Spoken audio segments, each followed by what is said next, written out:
affordable mobile and internet. The Honorable Ministers, Your Excellencies, members of the Diplomatic Corps, Presidents of the respective business councils, patrons and committee members, distinguished guests, ladies and gentlemen, Bula Vinaka, and a very good morning to you all.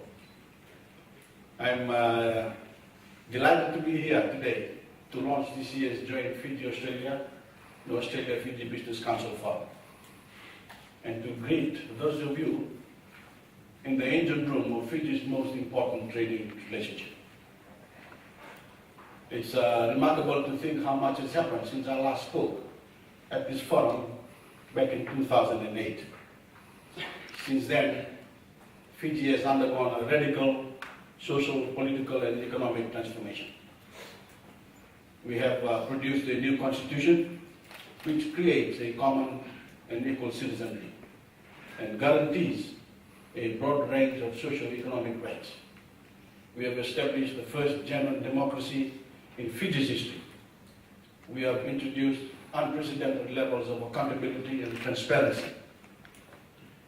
And we have sparked one of the longest periods of sustained economic growth since independence.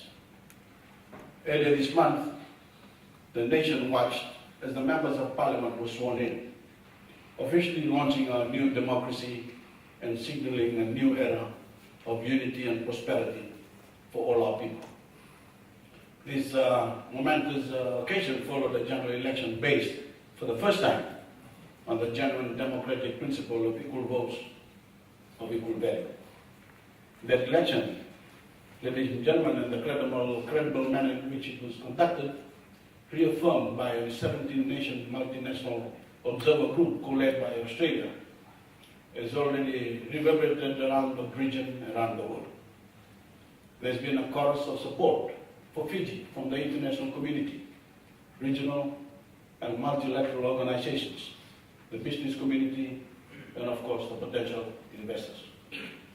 As I speak, Julie Bishop is on her way to Suva to discuss the next chapter in Fiji and Australia's relationship, and I look forward to further advancing the significant progress that has already been made.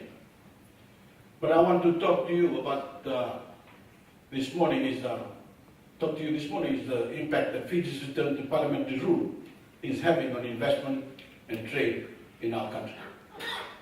The message is simple. Fiji is open for business. And there are great opportunities for those with the enterprise and foresight to take advantage of this new era of prosperity. In fact, this past Friday, for the first time in Fiji's history, Cabinet met with all of Fiji's development partners to highlight government's top priorities for the next 4 to 5 years and point out areas where partnerships would be most useful. The meeting was also attended by representatives from the United Nations agencies, the European Union, the International Monetary Fund, and the Asian Development Bank. They all had a chance to meet with the ministers face-to-face and begin to consider opportunities for future partnerships in a coordinated and streamlined manner.